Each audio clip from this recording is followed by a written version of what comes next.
Salutations les amis, il est bon d'être à nouveau réunis ensemble pour examiner ces sujets importants de la Bible. Aujourd'hui, nous allons examiner une question particulièrement importante. Quelle est la mission très importante que Dieu nous a confiée en tant que son Église à accomplir pendant ces temps de détresse et de tumulte ? Vous voyez, je crois que les adventistes du 7e jour ont été appelés à accomplir un travail très spécial. Élever le Christ et sa parole, sa justice, son message du sanctuaire, son message de santé, sa puissance salvatrice dans l'Évangile, son message des 3 anges et son retour. Nous devons témoigner de l'œuvre du Saint-Esprit en dirigeant les gens vers la croix du Christ et son intercession pour nous dans le lieu très saint du sanctuaire céleste, en ce moment même. Et nous devons le faire d'une manière très pratique et spirituelle, comme Jésus l'a fait, en touchant directement la vie des gens. Dans Luc, chapitre 4, à partir du verset 16, nous voyons Jésus en train d'adorer à la synagogue de Nazareth.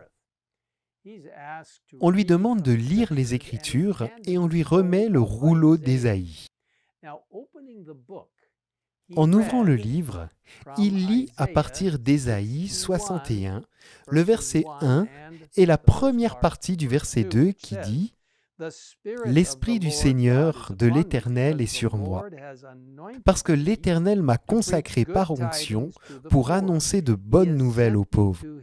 Il m'a envoyé pour guérir ceux qui ont le cœur brisé, pour proclamer aux déportés la liberté et aux prisonniers la délivrance, pour proclamer une année de grâce de l'Éternel. »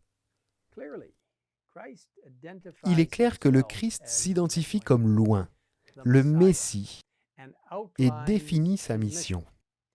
En référence à ce passage, le commentaire biblique adventiste du 7e jour déclare « L'évangile de Jésus implique le soulagement des pauvres, la lumière pour les ignorants, le soulagement de la souffrance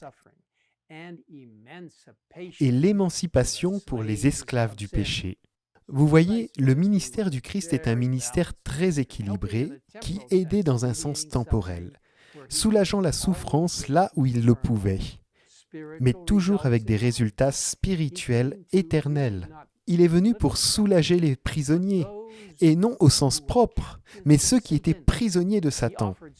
Il a offert la libération spirituelle de l'esclavage du péché. Et mes amis, aujourd'hui il y a tant de prisonniers du péché. L'immoralité abonde, la drogue, l'alcool et le tabac en tiennent beaucoup en esclaves. La pornographie, la colère, la haine, le sectarisme et bien d'autres choses encore lient les gens dans leur péché et la douleur. Mais Dieu soit loué, Jésus est venu libérer les gens de l'esclavage de Satan. Et aujourd'hui, il agit à travers nous en aidant les autres avec amour, tout comme Jésus l'a fait. Le Christ est venu pour ouvrir les yeux, non seulement de ceux qui étaient physiquement aveugles, mais aussi de ceux qui étaient spirituellement aveugles. Il est venu pour libérer les opprimés, les blessés spirituels, les découragés, les désespérés et les impuissants.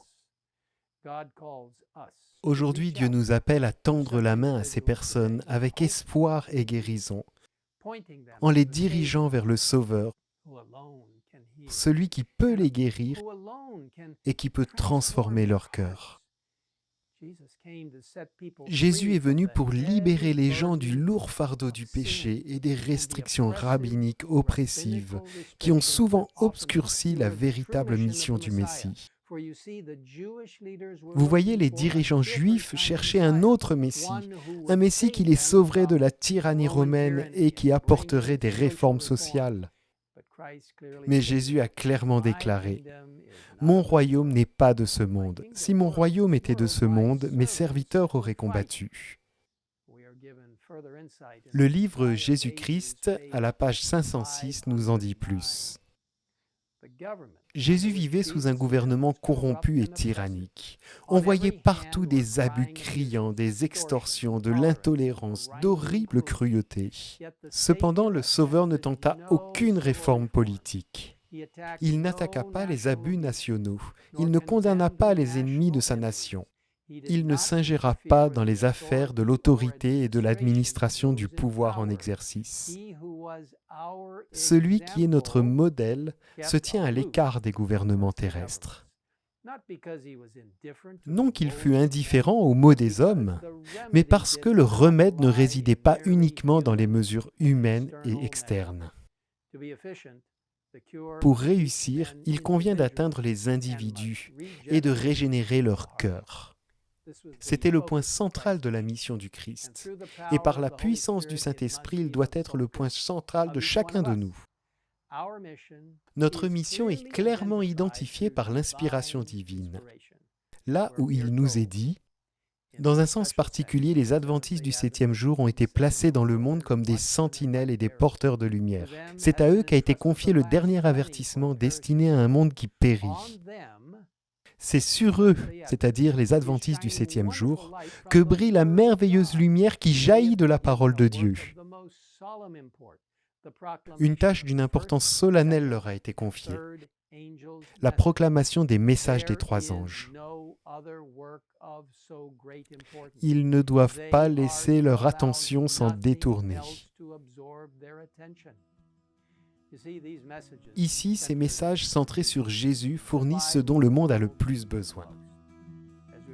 Alors que nous tendons la main à un monde qui souffre, répondant aux nombreux besoins actuels, gardons toujours l'éternité en vue, comme l'a fait Jésus, en réalisant que lui seul peut générer le cœur.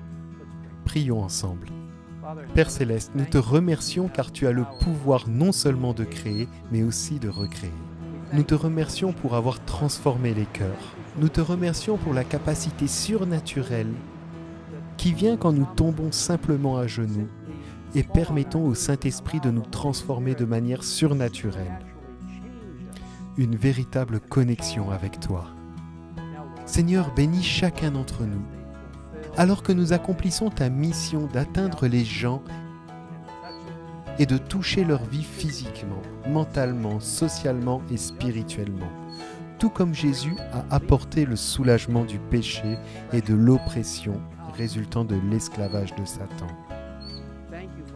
Merci de nous écouter et d'espérer qu'un jour, bientôt, nous serons au ciel, où il n'y aura plus de difficultés et où tout sera parfait. Tout cela à travers la grâce du sang et au ministère de Jésus-Christ, sa justice sanctifiante. Nous te remercions de nous écouter, nous te le demandons au nom du Christ. Amen.